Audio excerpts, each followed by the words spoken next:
isso tudo? Amém. Quem veio, veio. Nós temos compromisso com o horário.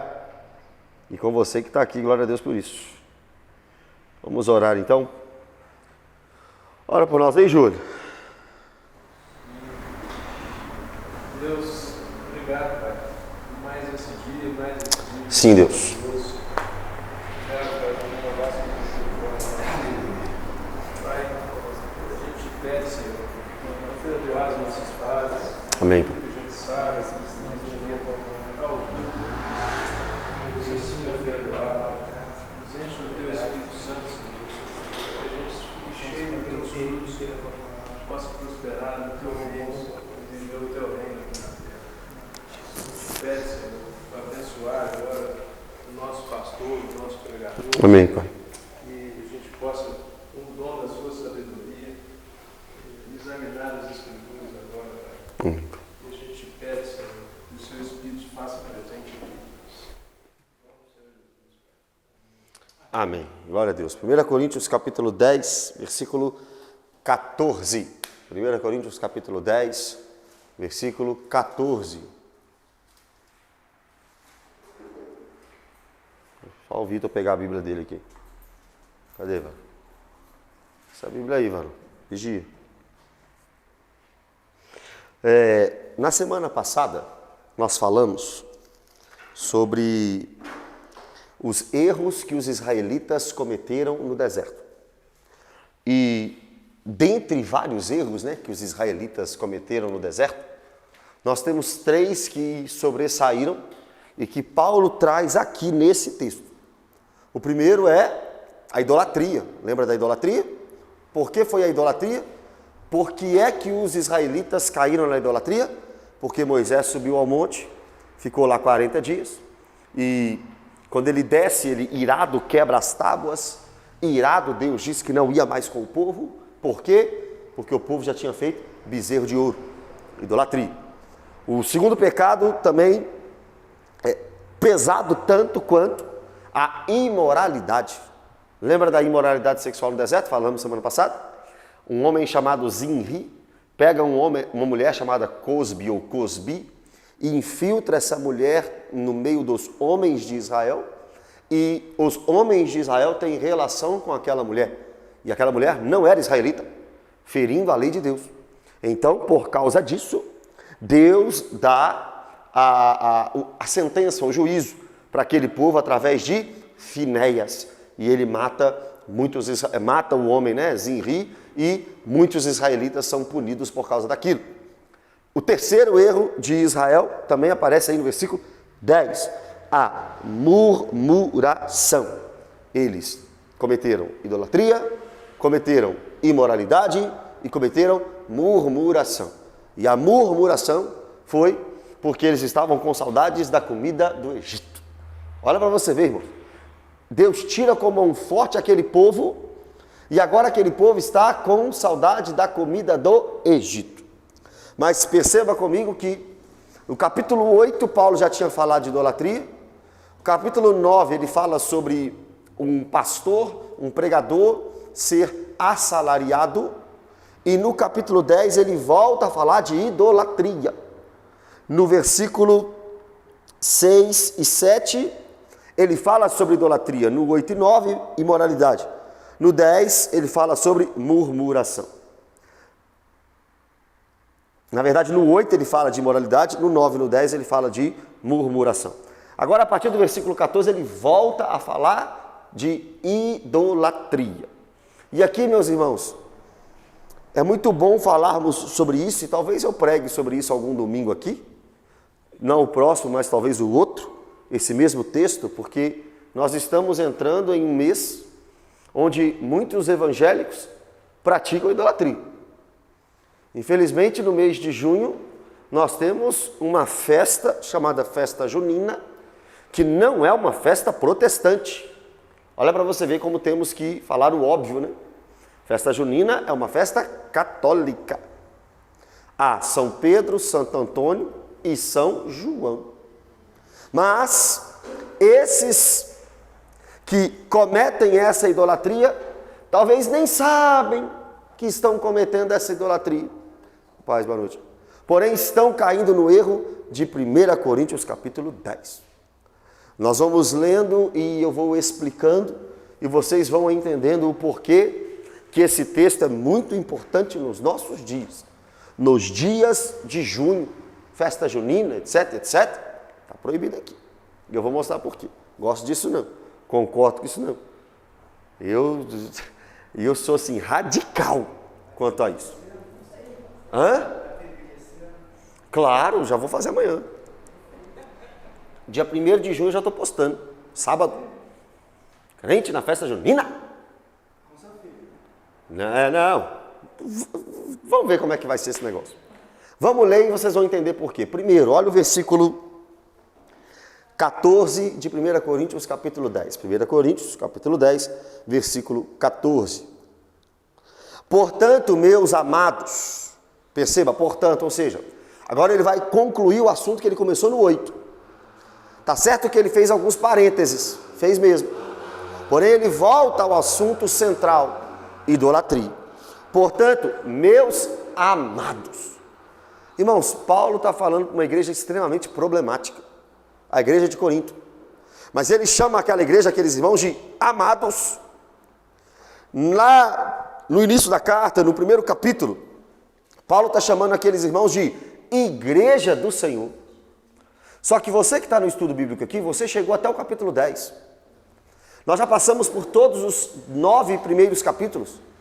E você sabe todos os problemas dessa igreja. Divisão, homem deitando com a mulher de seu pai, litígio, divórcio, idolatria. Tudo isso dentro da igreja. E ainda nem acabou. Ainda tem o problema da insubmissão feminina. Tem o problema da ceia do Senhor. Tem o problema que aqueles homens estavam valorizando mais os dons do que o amor. Tem o problema que aquela igreja estava valorizando mais o dom de línguas do que o dom de profecia, não pode. Tem o problema que aqueles irmãos estavam duvidando da ressurreição. Problemas da igreja. Mas Paulo chama aquela igreja cheia de problema de igreja do Senhor. E os membros ele chama de meus amados. Irmão, só quem é crente sabe os problemas da igreja, mas continua amando a igreja. Não estou aqui para tapar o sol com a peneira, porque o sistema evangélico é cheio de problemas, cheio de falhas. Mas o que não é? A minha família também é cheia de falhas. A empresa que eu trabalhava 20 anos atrás, cheia de falhas. Hoje eu trabalho numa igreja cheia de falhas, mas também cheia de acertos. Cheia de coisa boa. Cheio de pessoas erradas, mas também cheio de pessoas certas. Essa é a igreja. Isso aqui é essa igreja. E Paulo, tendo essa maturidade, sabe dos problemas da igreja de Corinto. Mas chama aquela igreja extremamente problemática de igreja do Senhor e os membros, cheios de problema, de meus amados. Quando você deixa de amar a igreja por causa dos problemas da igreja, você nunca amou a igreja. Porque o que eu mais ouço é, vou sair dessa igreja, vou para outra igreja. Você vai ficar lá 6 meses. Você vai ficar lá 6 meses, porque daqui 6 meses você vai conseguir perceber os problemas que também tem naquele lugar. A não ser que seja algo falta de caráter, né? A não ser que seja algo que fere completamente a fé. A não ser que sejam ensinamentos que ferem os princípios elementares da fé. Aí você tem que fugir mesmo. Mas não é para ficar desigrejadão, para procurar outra igreja. Que desigrejar também não resolve nada. Você pode achar os problemas da igreja, você pode criticar de forma construtiva a igreja, mas sair da igreja e não voltar para ela também não resolve nada. Nada. Então, dentro da igreja, reconhecendo os problemas da igreja, Paulo chama aquela igreja de igreja do Senhor e os membros de meus amados. E o conselho que ele dá é a continuação do versículo 14. Fugir da idolatria. Ah, irmãos. Todo mundo aqui é protestante? Todo mundo aqui é protestante? Ou tem algum cristão católico, apostólico, romano aqui? Nós somos protestantes.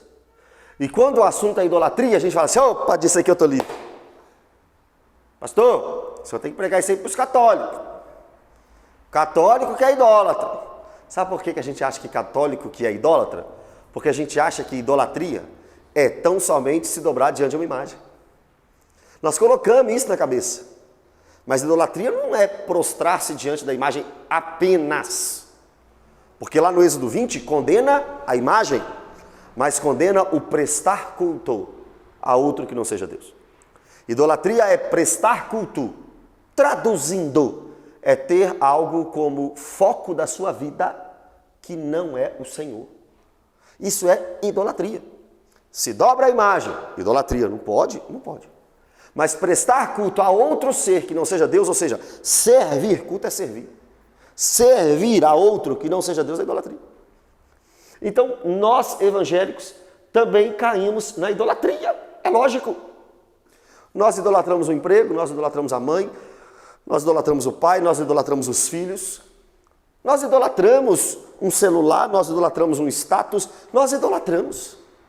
Porque às vezes nós vivemos em prol de algo que não é Deus. Traduzindo ainda mais, deixando mais prático, se Deus não for o primeiro na sua vida, você é um idólatra. Se Deus não for o primeiro, você não está prestando culto a Ele, não está servindo a Ele. Se você não está servindo a Ele, irmãos, você está servindo a outro. E quem é este outro? É o seu Deus. Com D minúsculo, é claro. É o seu Deus. É por isso que Paulo está dizendo, fuja da idolatria. Sabe essa idolatria que eu estou falando para vocês desde o capítulo 8? Foge dela. Sabe a idolatria do bezerro de ouro no deserto? Lição da semana passada? Foge dela. Sabe a idolatria de não esperar Moisés descer do monte e resolver com as suas próprias mãos o problema no deserto, ou seja, construir um bezerro de ouro? Foge dela. A idolatria de ser autossuficiente? Foge dela. A idolatria de confiar naquilo que você pode ver. Moisés nós não estamos vendo, Deus nós nunca vimos. Vamos fazer um bezerro que a gente vê. Ô irmão, a gente é assim ou não é? Aí aqui só um parêntese. A gente é assim demais. Só cremos naquilo que vemos. Tomé. Se Deus prometeu, mas a gente não está vendo, Deus não prometeu. Se Deus falou que vai fazer, mas ainda não fez, então Ele não falou. Nós somos o povo da fé, irmão. E a fé é a certeza das coisas que se esperam. E a prova daquilo que não se vê. Às vezes nós idolatramos, olha isso. Às vezes nós idolatramos a resposta de Deus e não Deus. Às vezes nós idolatramos a provisão de Deus e não Deus. A obra de Deus e não Deus. Nossa confiança está em quê, irmão? Na obra de Deus, no ministério. Em quê? Se não for em Deus, nós somos idólatras. E Paulo está dizendo, fuja da idolatria. Agora, a partir do 15, principalmente do 16, ele vai mostrar uma idolatria pesada. E no 16 ele vai combater uma idolatria pesada. E aí vocês vão entender por que eu estou falando de festa junina. Que seria um anacronismo, né? Um anacronismo. Você acha que nessa época aqui existia festa junina? Claro que não. Tinha festa Santo Antônio, São Pedro, São João? Claro que não. Mas vocês vão entender o porquê que eu estou falando isso, lá no final. Olha o 15.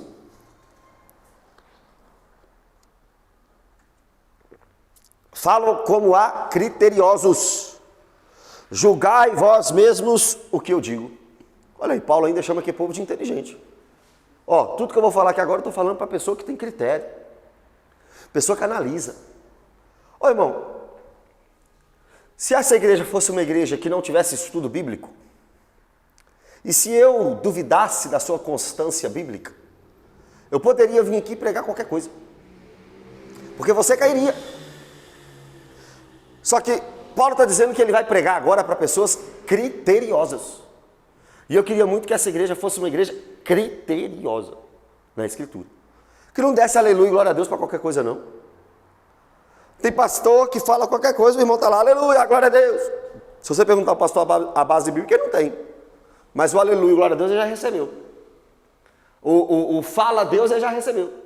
Então Paulo está dizendo, eu vou falar para criteriosos. Eu vou falar para quem analisa. Então, julgue.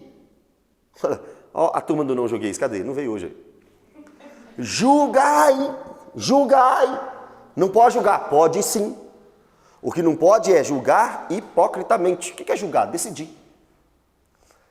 Quando você vem a um estudo bíblico, irmão, você está julgando o que o pregador está falando. Paulo diz que nós temos que julgar as profecias. Vai falar isso para o profeta hoje. O profeta hoje não gosta que julga a profecia dele, não, meu filho. O profeta falou, acabou. Mas não é assim o cristão. Olha, Paulo, julgai o que eu digo. Paulo. Lembra de quando Paulo chegou em Bereia? Ele chegou em Bereia e os irmãos foram conferir na Bíblia. Então o que Paulo está falando aqui é, foge da idolatria. Vocês são meus amados. Eu vou concluir o assunto da idolatria, foge dela. E eu estou falando para amados e para quem tem critérios. Aí ele começa a dar argumentos. 3 argumentos e no final vamos entender por quê. O primeiro argumento, versículo 16, do que ele vai falar. E ele está falando sobre fugir da idolatria. Então tem 3 argumentos para fugir da idolatria. O primeiro é o 16, o segundo é o 17 e o terceiro é o versículo 18. Tem 3 argumentos para ele confirmar a ordem de fugir da idolatria. 16. Porventura, o cálice da bênção que abençoamos não é a comunhão do sangue de Cristo? O pão que partimos não é a comunhão do corpo de Cristo? Este cálice da bênção seria, talvez, o terceiro cálice de uma comemoração judaica da Páscoa. Nós temos 7 passos para a comemoração judaica da Páscoa. E por que é que eu estou falando da Páscoa? Porque foi em uma Páscoa que o Senhor Jesus estabeleceu a ceia. Nós não temos na Páscoa a comemoração judaica. O que é que um judeu comemora na Páscoa? A libertação do Egito e a proteção da última praga. Eles comemoram isso. Nós comemoramos isso? Claro que não.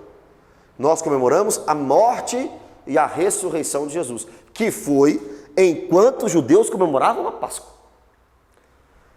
Quando o judeu estava comemorando a Páscoa, ele tinha 7 passos, está aqui, ó. Ele tomava um vinho com um pouco de água. Depois eles lavavam as mãos.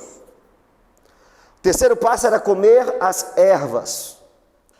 O quarto passo era tomar o segundo vinho, o segundo cálice do vinho, com alguém explicando o sentido da festa.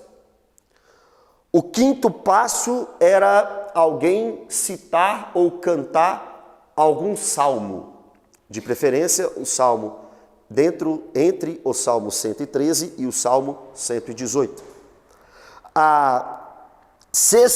O sexto passo era comer o cordeiro e comer o pão. E o 7º passo era tomar o terceiro cálice de vinho. Por que esses salmos? 113 e 118. Por quê? Porque eu não sei.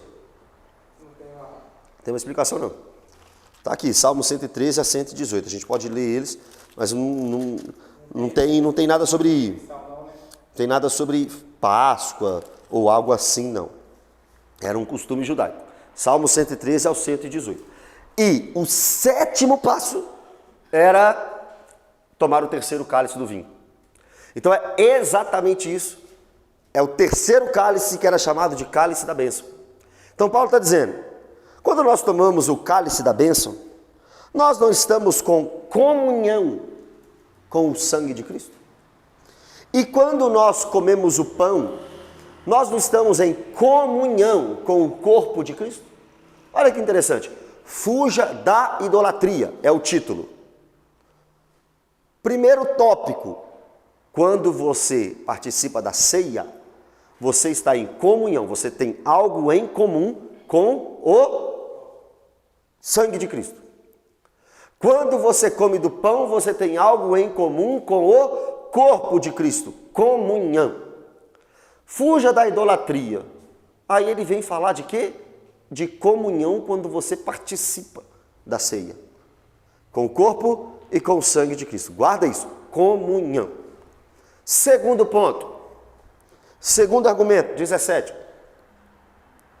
Porque nós, embora muitos, somos unicamente um pão, um só corpo, porque todos participamos do único pão.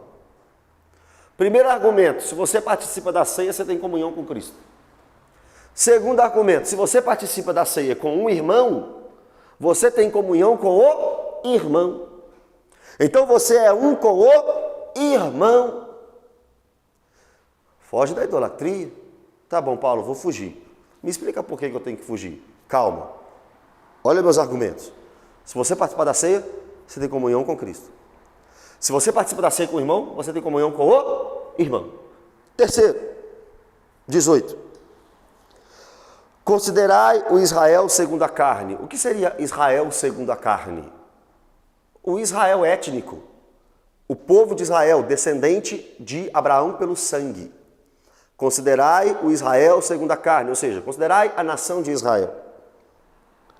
Não é certo que aqueles que se alimentam dos sacrifícios são participantes do altar?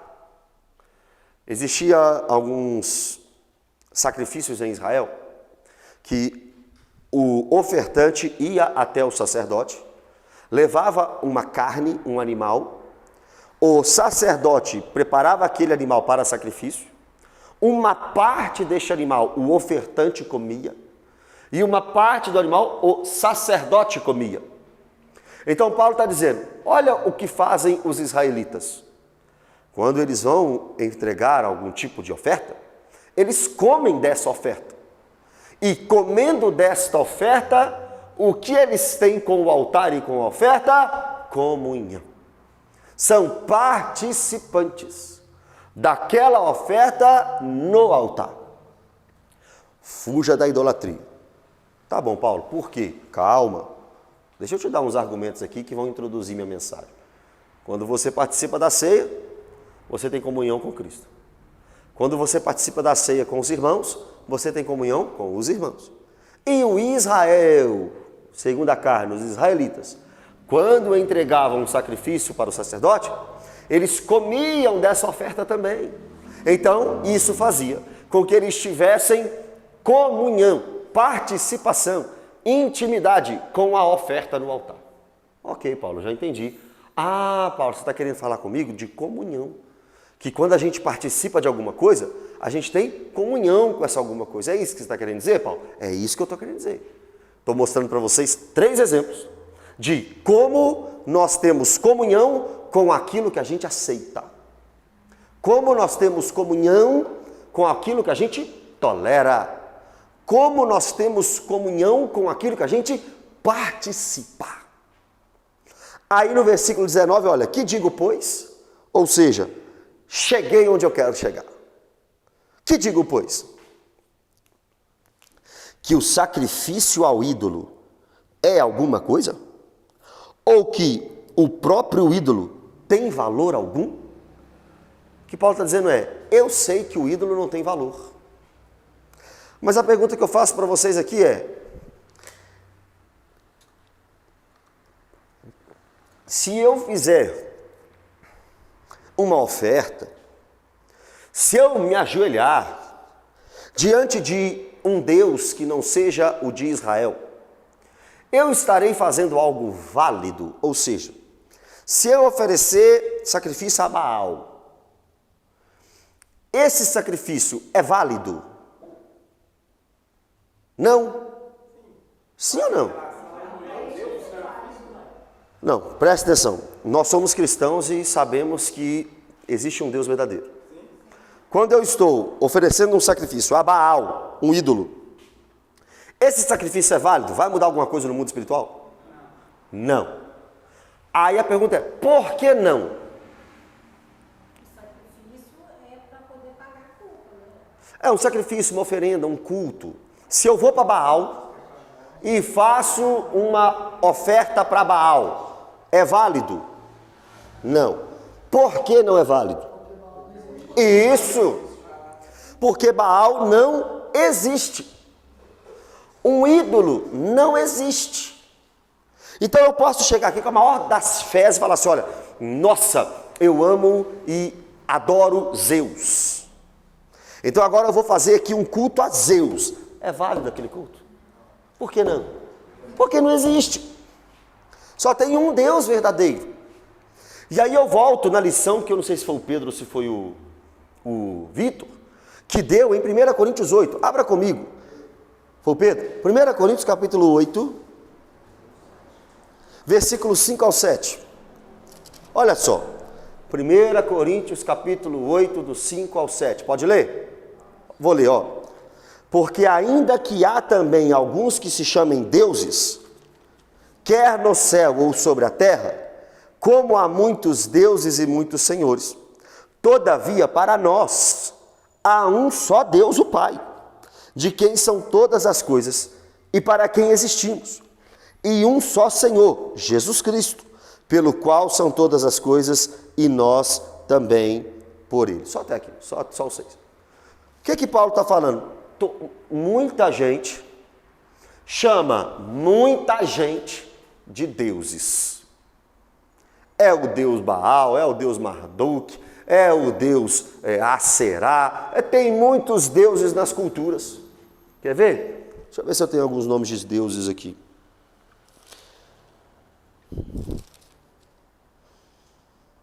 Eu anotei aqui, não sei aonde. Mas são vários deuses. Aqui, ó. Não. Sei lá. São vários deuses. São ou não são? Vários deuses. Baal, Marduk, Aserá. Todos esses deuses. Tem gente que adora eles. Mas a pergunta que eu faço é: eles existem? Paulo diz: não, só há um Deus. Essa semana, ontem eu atendi uma irmã aqui na nossa igreja, que falou comigo assim: pastor, por que a nossa fé é verdadeira? Pergunta sincera. Por que o nosso livro é o verdadeiro? Os muçulmanos têm o Alcorão. Outras religiões têm os seus livros sagrados. Aí é palavra minha agora. Só no hinduísmo, mais de 33 milhões de deuses.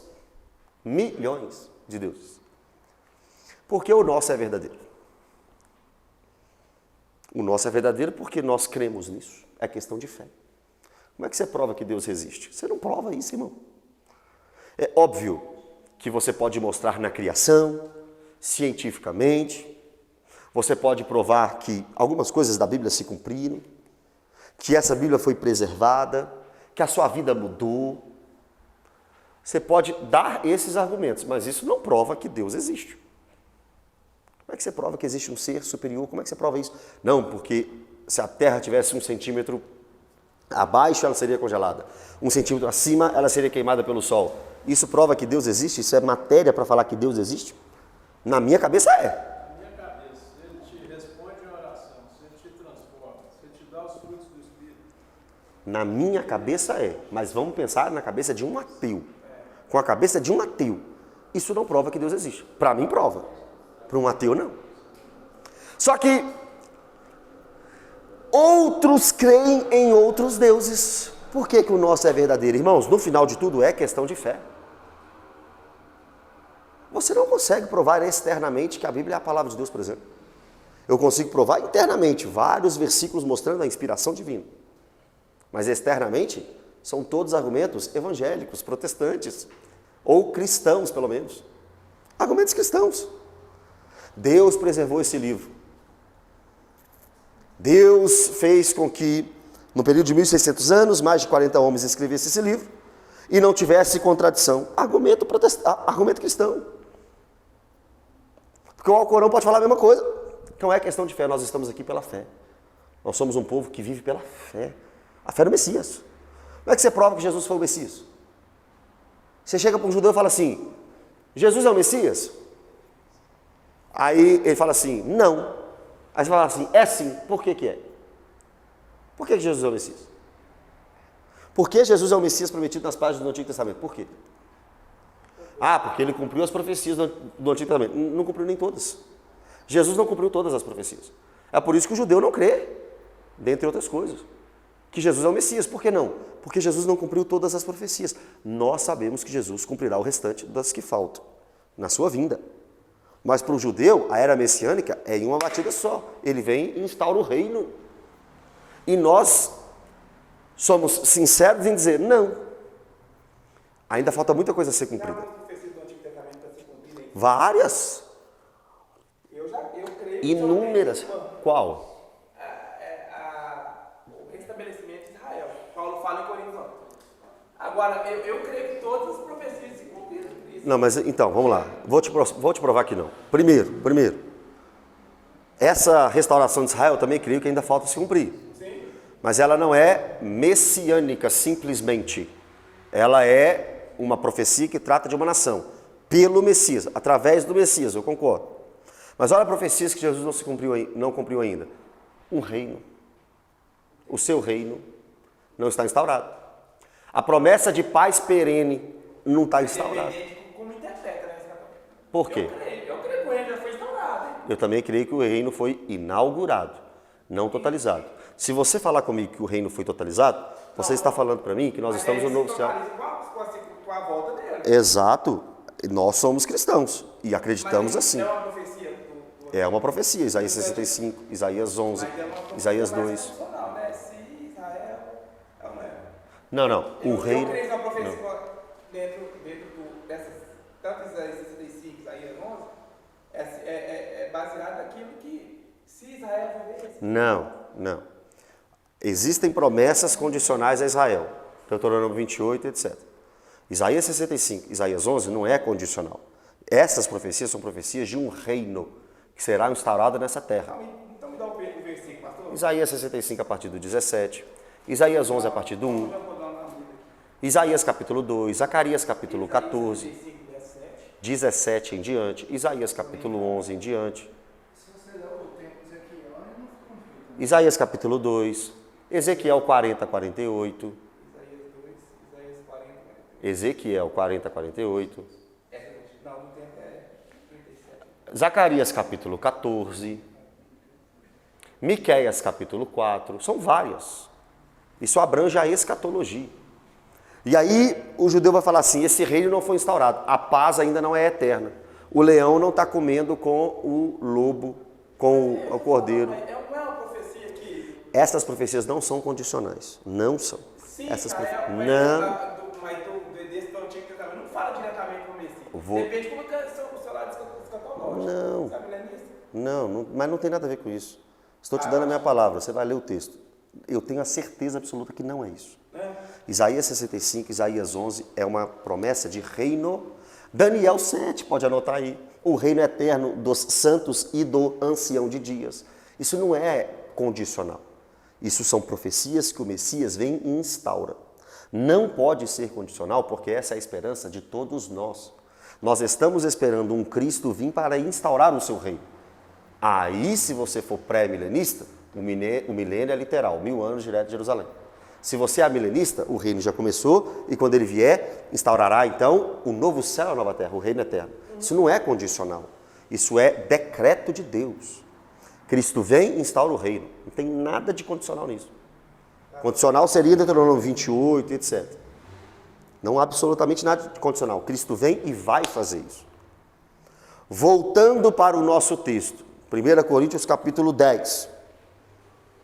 Se temos, fechando esse grande parêntese, se temos comunhão com Cristo, quando participamos da ceia, se temos comunhão com os irmãos, quando participamos da ceia com eles, se Israel tem comunhão com o sacrifício quando eles comem,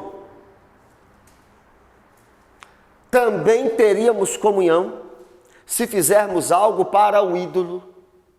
Porém, o ídolo nada é. Só existe um Deus verdadeiro. Só que o problema é o versículo 20.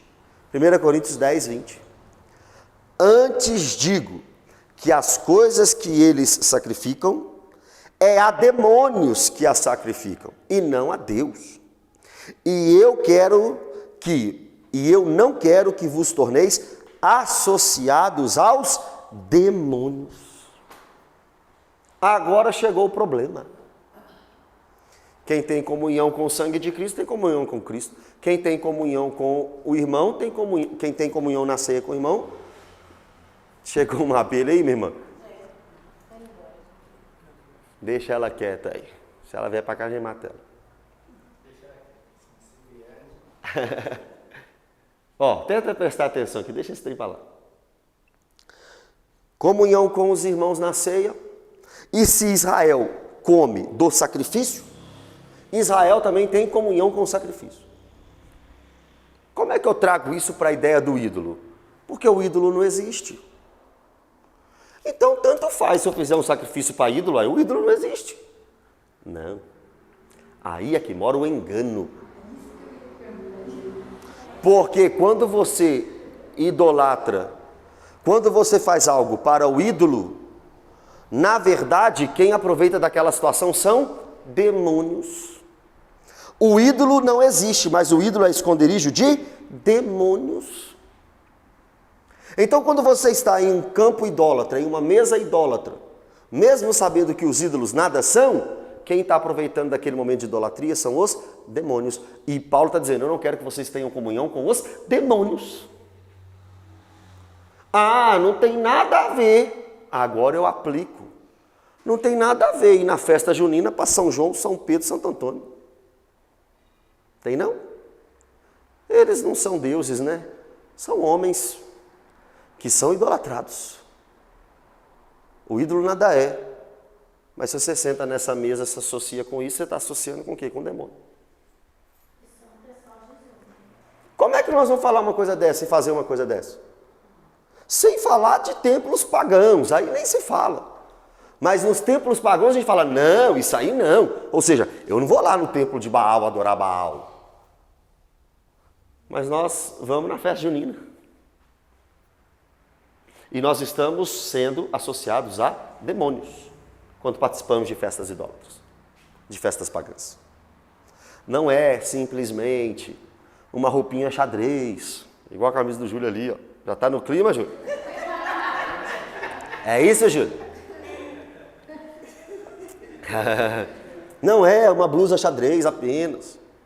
Não é uma bandeirinha inocente. Festa junina é esconderijo de demônios. Agora a pergunta que não é calada. E quando se faz dentro de uma igreja? Eu não faço. Eu, Mateus, não faço. Você acha que... Deixa eu só falar. Aqui não está Paróquia Lagoinha Mangabeiras. Isso aqui é uma igreja protestante. Ah, mas a Lagoinha fulana de tal faz. Eu sou pastor da Lagoinha Mangabeiras. Ah, mas a igreja evangélica fulana faz. Está imitando o mundo. Está imitando a igreja católica. Está imitando a igreja católica. Pergunta se o católico faz festa da reforma protestante. Não faz. Mas a gente faz festa junina. Como é que entra isso na minha cabeça? Agora, é óbvio que uma igreja protestante que está fazendo arraiar, camisa xadrez, é claro que ela não está fazendo uma festa junina, mas está imitando uma festa junina. Por quê? Para quê? É claro que você pode comer uma canjica, você pode comer uma canjiquinha. Estou falando disso. Eu estou falando de fazer festas para ídolos e participar. O cristão não participa. Ah, eu vou lá na festa junina porque é minha tia. Sua tia está sentando com o demônio. Você quer sentar com o demônio com sua tia, você vai lá com sua tia. Ah, mas é minha avó. Não, não é? Ah, mas é minha avó. Deixei de saber. Irmão, isso aqui não é brincadeira. É engraçado o jeito que a gente fala, mas é sério. É o mês que eu fico mais triste. É o mês de junho. Porque eu fico vendo todas as igrejas fazendo. Protestantes. Eu não sei onde é que nós vamos parar. Alguém queria falar alguma coisa? A senhora que você queria falar? Pode falar, senhora. Explica pra gente aí, porque a gente, pra mim, principalmente, foi passado pelo Pedro aqui, mas eu tenho um encaixe nessa situação aí. 1 Coríntios 9, 20. Leia para mim. Fiz-me como judeu para os judeus, para ganhar os judeus. Para os que estão debaixo da lei, como se estivesse eu debaixo da lei. Embora debaixo da lei eu não estava, para ganhar os que estão debaixo da lei. Versículo 17. Não, vamos do 16. Vamos do 16. Só um minuto.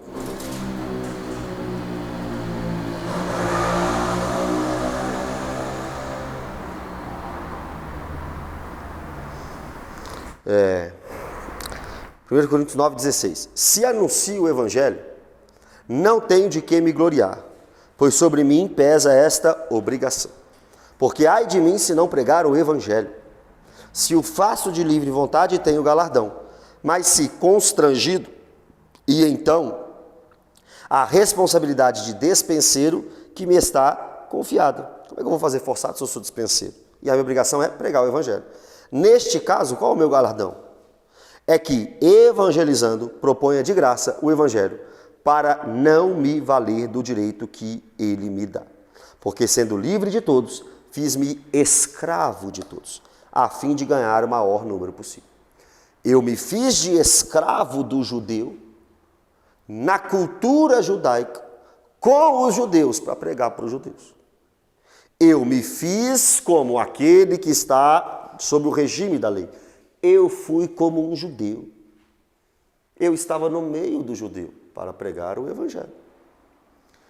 Aqueles que estão sem lei, 20, né? Aos sem lei, como se eu mesmo fosse, não estando sem a lei para com Deus, mas debaixo da lei de Cristo. Eu preguei para judeu como se fosse um judeu, para evangelizá-los. Eu preguei para os gentios como se eu fosse um gentio. Tem muita gente que pega esse texto e fala assim, tá vendo? Paulo fazia tudo que o judeu fazia porque ele se fazia de judeu. Paulo fazia tudo que um gentio fazia porque ele se fez como um gentio. Então, para pregar para um traficante, eu vou começar a vender droga também, porque eu vou imitar ele para pregar para ele. Então agora, para pregar para um bêbado, eu vou embriagar também. Tem gente que usa esse texto para essa desculpa. Ele está falando isso. Ele está falando, eu infiltrei, eu fui, eu vivi com eles. Eu vivi com o judeu. Agora, pergunta se Paulo fazia o que o judeu fazia do legalismo judaico. Do legalismo judaico, não. Pergunta se Paulo, para pregar em Corinto, 1 Coríntios 6, já passamos por ele, vivia a imoralidade sexual dos coríntios. Claro que não. Diga-me. Você entendeu? Eu entendi, mas Só um minutinho, irmã. o que fica na minha cabeça é essa questão das festas. Aham. Não seria tipo mais Não, então. Esse é aquele versículo que fala, fiz-me tudo Para com todos a fim de ganhar alguns. E isso, é esse texto. Agora, será que eu vou lá numa festa junina, sento lá e posso evangelizar? A lição da próxima semana vai dizer que não. Vai dizer que não porque se eu me assento em mesa de ídolo, 1 Coríntios 8 disse que não, e essa aqui também diz que não. Se eu me assento em um templo pagão, em uma festa de ídolos, e como com eles, a minha intenção pode ser evangelizar, mas o assentar à mesa é ter comunhão, é estar de acordo. É ser parte. Assim como quem toma da ceia tem parte com Cristo. Assim como quem toma da ceia com o irmão tem parte com o irmão. Assim como o israelita que oferece uma oferta e come do altar, tem parte com a oferta. A minha intenção pode ser evangelizar, mas você está tendo parte de ambientes e alimentação para ídolos. O ídolo nada é, mas é morada de demônio. É porque até nessa parte aqui que eu achei que encaixa bem dentro dessa situação. Ele coloca aqui, estando debaixo da lei, como se estivesse debaixo da lei, embora debaixo da lei não estava, para ganhar os cristãos. Tipo assim, o que me deu a entender. Eu fui lá naquela situação, naquela festa, mas só que eu não estava lá segundo aquela Mas não é isso não. Eu me fiz com os da lei, é judeu. Para os que estão sem a lei, é gentil. É judeu e gentil. Não tem a ver com, eu não tenho lei não, então eu vou lá pro prostíbulo. Estou sem lei. Não, isso aí eu entendi. Não. Até no 21 ele também cita isso. Não estando sem lei para com Deus, mas debaixo da lei de Cristo. Isso. Aí o que o texto continua falando? A parte que a irmã falou. Eu vou deixar a senhora falar, tá, irmã? Pera aí só um minutinho. Quando... o versículo 22, né? Fiz-me de fraco para com os fracos, para ganhar os fracos. Fiz de tudo para com todos, com o fim de, por todos os modos, salvar alguns. Tudo falso por causa do evangelho. A ideia é, eu estou com o judeu para pregar para o judeu, eu estou com o gentil para pregar o gentil. Não é me associando às práticas idólatras, pagãs, pecaminosas. Não pode ser. Diga-me, irmão. Não, eu acho que você já respondeu.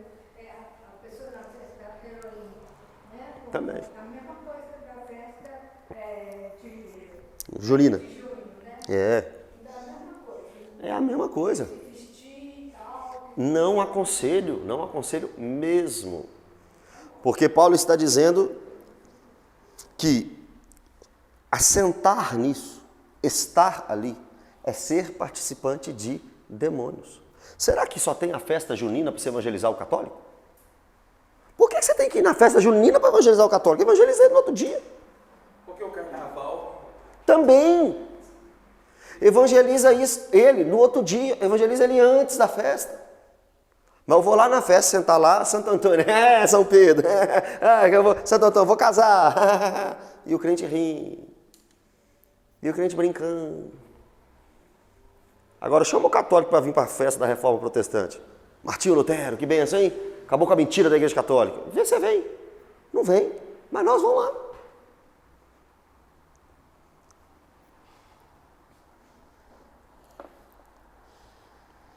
E o pior de tudo, final do versículo 20. E eu não quero que vos torneis associados a demônios. Está escrito no texto, irmão. Não, mas a minha intenção é lá pregar. Tá, essa é a sua cabeça. Mas no texto bíblico está dizendo, não quero que você se associe com o demônio.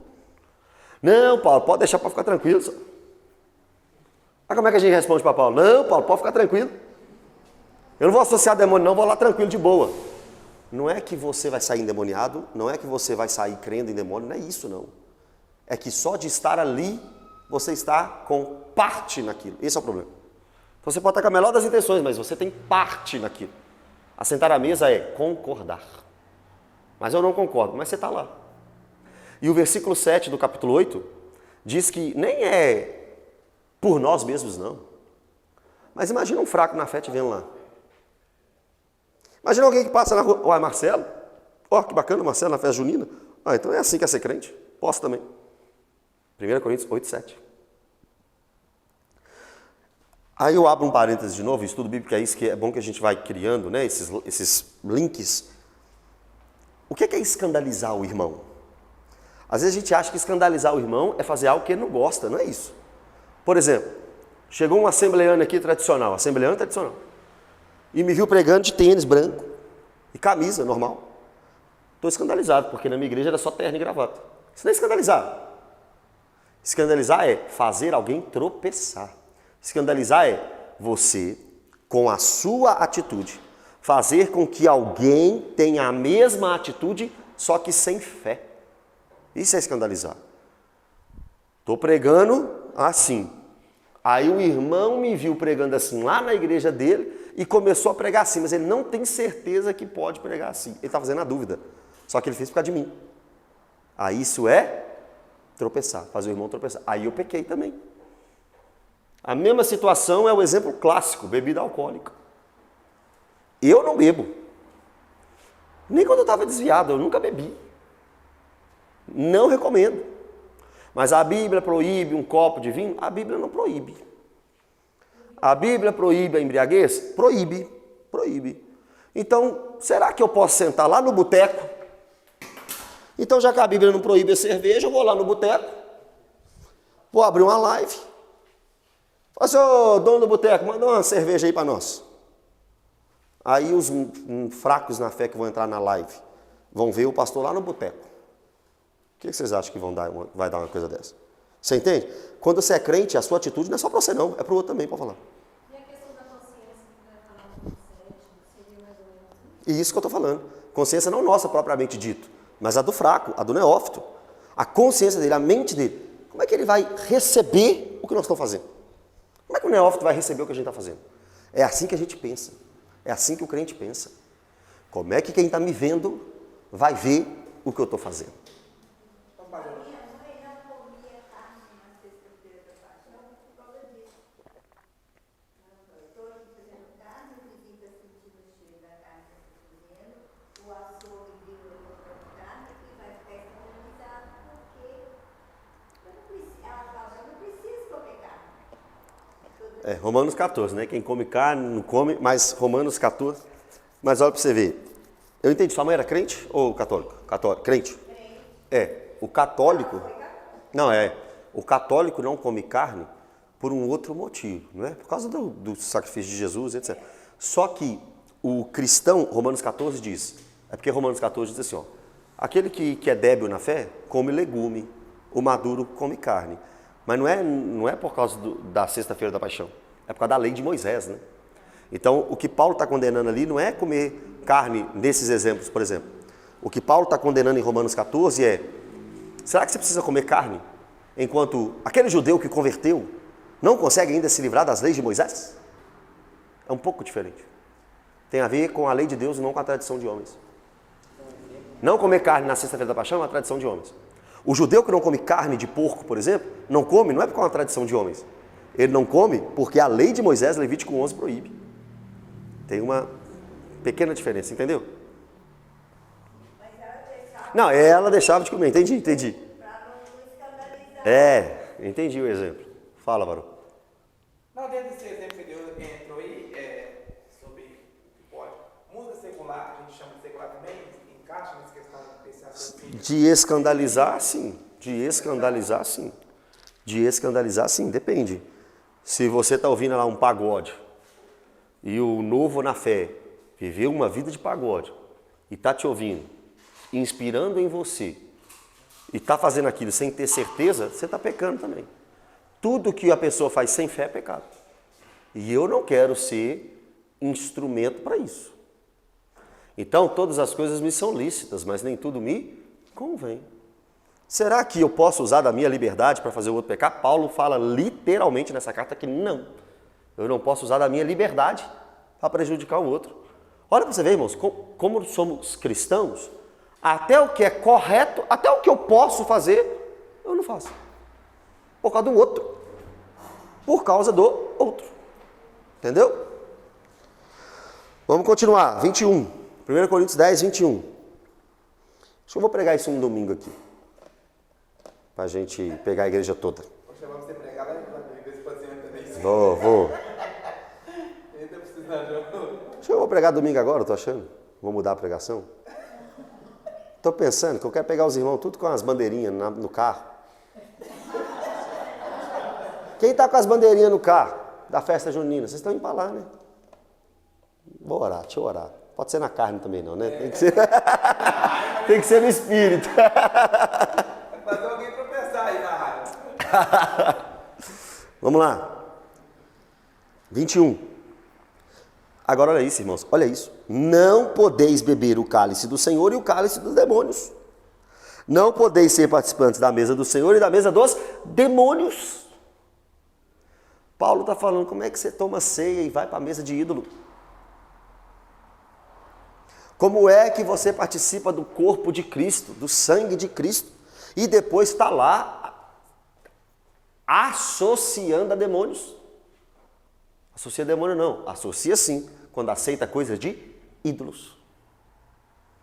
Então eu queria te convidar nessa noite a olhar o que está por trás. Porque parece algo muito ingênuo. Vou ali na festa junina pegar uma canjica e estou com o meu amigo ali, tudo certo. Olha o que está por trás. Mesa de ídolos. O que o ídolo é? Nada. Então me deu mais vantagem para ir, ué. Ídolo não é nada, então eu posso. Opa, o ídolo não é nada. Mas o que está por trás do ídolo? Demônio. Mateus, pastor, quando você vai no ponto turístico, O que tem? por exemplo, você tem templos budistas, você vai visitar... Não vai, você não entra, não come. 1 Coríntios 10, 8, 9 e 10. Eu não vou. Eu estava dando essa aula, nem sei onde. A irmã falou assim comigo assim, mas pastor, uma mulher, amiga minha, é missionária na Índia. E ela entra nos templos pagãos da Índia e come com os indianos. As comidas que eles fazem para os deuses deles. Só que ela consagra ao Senhor ali e come. Está errado.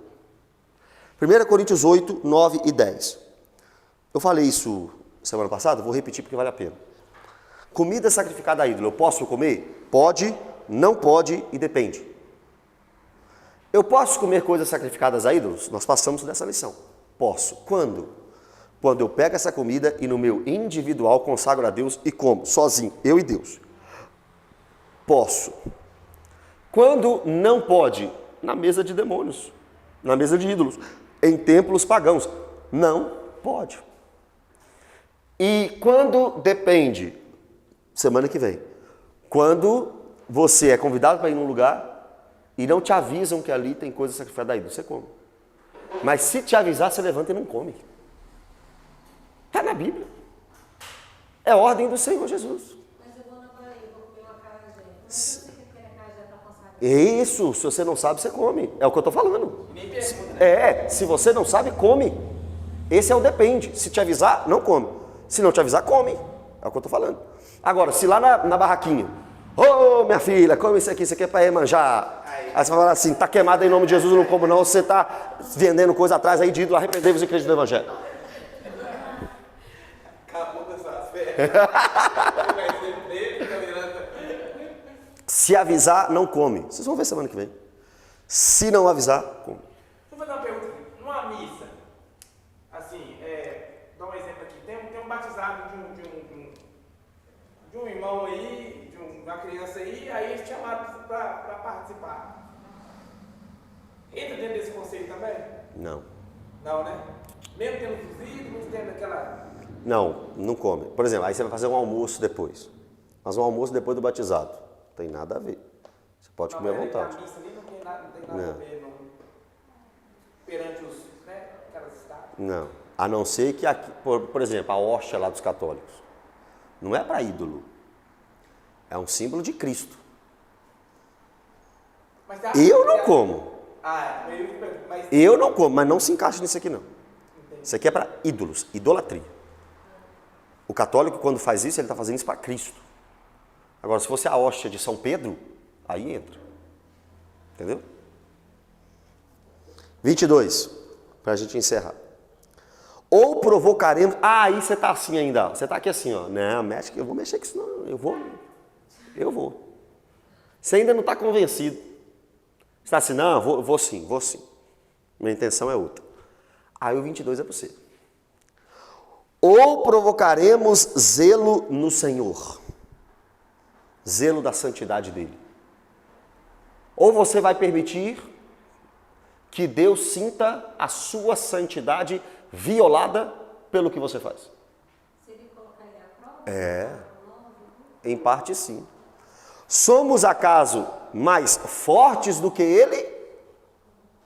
Ele está dizendo não. Aí dentro do seu coração está dizendo sim. Você é mais forte que Deus? Então você vai fazer o que Deus está proibindo? Eu acho que Deus errou nessa aqui. Acho que ele estava equivocado. Eu acho que dá para ir sim. Acaso provocaremos zelo no Senhor? Somos mais fortes do que ele? Irmão, parece religiosidade, parece que nós estamos presos. Mas nós estamos presos na lei de Deus. Quem diz para você que ser cristão é poder fazer tudo? Você não pode um monte de coisa. Você não pode adulterar, você não pode roubar, você não pode matar, você não pode mentir. Você não pode um monte de coisa. Aí coloca nessa lista outras coisas aí que você não pode também. Comer na mesa de ídolos, não pode. Não perdoar, não pode. Ficar com rancor no coração, também não pode. Ficar com mágoa, também não pode. Xingar os outros, não pode. Falar palavrão, não pode. Efésios 5. Brigar com o irmão, não pode. Ficar sem ler a Bíblia, também não pode. Ficar sem orar, não pode. Você não pode um monte de coisa. Isso é ser crucificado. Isso é deixar as suas paixões e viver a vida de Cristo. Bem-vindo à doutrina. Negar a si mesmo. Negar a si mesmo, exatamente. Tomar a sua cruz. Eu quero, não vejo problema, mas a palavra de Deus diz que não pode. Então não pode. Amém? 2 minutos, alguma pergunta? 1 minuto, alguma pergunta? Mudou aqui agora. Pergunta em 20, eu respondo em 40. Vai, segundos. Não tem. 20 segundos, vai. Teve um dia, eu estava conversando com um colega meu, ele gosta de bater uns tambor. Aí ele perguntou para mim, você acredita nesses orixá, esses orixá? Eu falei, acredito e vejo na cadeia, tudo é bom. Boa. Aí ele regalou o olho. Mas eu pensei assim, será que eu acreditar? Será que não é um secretismo? Porque você acabou de falar que o ídolo nada é um demônio. Então, quando eu falo que eu acredito que eles são tudo se passando por ídolos, mas são tudo demônios. Não, mas eu concordo. Amém, irmãos? Amém. Vamos orar então para a gente encerrar? É muito bom, né? A gente ler a Bíblia e deixar falar com a gente, né? É muito legal. Ora por nós aí, então, Gabriel. Você mesmo. Amém.